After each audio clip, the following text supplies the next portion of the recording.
ಪ್ರತಿಪಕ್ಷ ನಾಯಕ ಜಗದೀಶ್ ಶೆಟ್ಟರ್ ಪುತ್ರನ ವಿವಾಹ ಬೆಂಗಳೂರು ಅರಮನೆಯಲ್ಲಿ ಅದ್ದೂರಿಯಾಗಿ ನಡೆಯಿತು.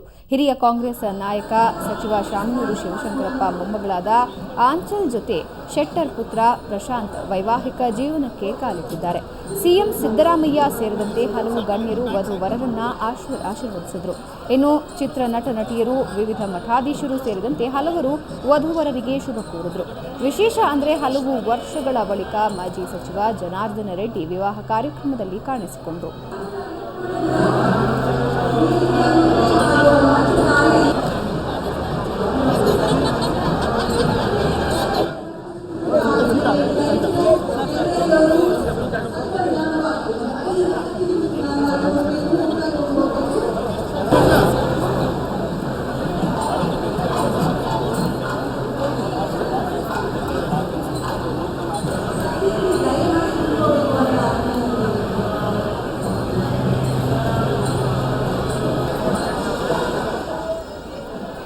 ಹಲವು ವರ್ಷಗಳ ಬಳಿಕ ಸಾರ್ವಜನಿಕವಾಗಿ ಜನಾರ್ದನ ರೆಡ್ಡಿ ಕಾಣಿಸಿಕೊಂಡಿದ್ದಾರೆ. ಬೆಂಗಳೂರು ಅರಮನೆಯಲ್ಲಿ ಮಾಜಿ ಸಿಎಂ ಜಗದೀಶ್ ಶೆಟ್ಟರ್ ಪುತ್ರನ ವಿವಾಹಕ್ಕೆ ಗಣ್ಯರ ದಂಡು ಆಗಮಿಸಿತ್ತು.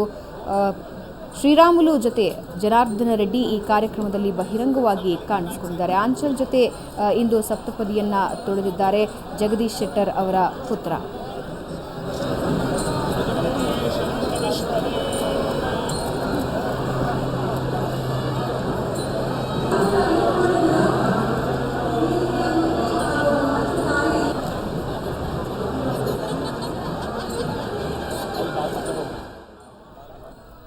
ಇನ್ನು ಸಿಎಂ ಸಿದ್ದರಾಮಯ್ಯ ಸಹ ನವ ವಧುವರರಿಗೆ ಆಗಮಿಸಿ ಈ ಒಂದು ವಿವಾಹ ಕಾರ್ಯಕ್ರಮಕ್ಕೆ ಆಗಮಿಸಿ ನವ ವಧುವರರಿಗೆ ಆಶೀರ್ವಾದವನ್ನು ನೀಡಿದ್ರು, ಶುಭವನ್ನ ಕೋರಿದ್ರು.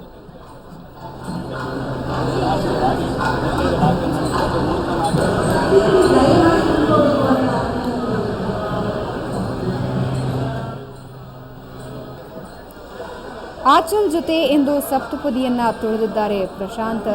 ಈ ಹಿನ್ನೆಲೆಯಲ್ಲಿ ರಾಜಕೀಯ ಪ್ರಮುಖರು ಆಗಮಿಸಿ ನವ ವಧು-ವರರಿಗೆ ಆಶೀರ್ವಾದವನ್ನ ಮಾಡಿದ್ರು. ಕಾರ್ಯಕ್ರಮದಲ್ಲಿ ಸಾರ್ವಜನಿಕ ಕಾರ್ಯಕ್ರಮವೊಂದರಲ್ಲಿ ಜನಾರ್ದನ ರೆಡ್ಡಿ ಹಲವು ವರ್ಷಗಳ ನಂತರ ಬಹಿರಂಗವಾಗಿ ಕಾಣಿಸಿಕೊಳ್ತಾ ಇರುವಂತಹದ್ದು. ಹಿರಿಯ ನಟಿ ಜಯಂತಿ ಕೂಡ ಕಾರ್ಯಕ್ರಮಕ್ಕೆ ಸಾಕ್ಷಿಯಾದರು. ನವ ವಧು-ವರರಿಗೆ ಶುಭವನ್ನ ಹಾರೈಸಿದರು. ಸಿಎಂ ಸಿದ್ದರಾಮಯ್ಯ ಸೇರಿದಂತೆ ಶಾಸಕರು, ಸಚಿವರ ದಂಡೆ ಈ ಒಂದು ಕಾರ್ಯಕ್ರಮದಲ್ಲಿ ಭಾಗಿಯಾಗಿತ್ತು. ಬೆಂಗಳೂರು ಅರಮನೆ ಮೈದಾನದಲ್ಲಿ ಮಾಜಿ ಸಿಎಂ ಪುತ್ರನ ವಿವಾಹ ಬಹಳ ಸಂಭ್ರಮ ಸಡಗರದಿಂದ ನೆರವೇರಿತು. ಹಿರಿಯ ಚಿತ್ರನಟಿ ಭಾರತಿ ವಿಷ್ಣುವರ್ಧನ್ ಕೂಡ ಈ ಕಾರ್ಯಕ್ರಮಕ್ಕೆ ಹಾಜರಾದರು.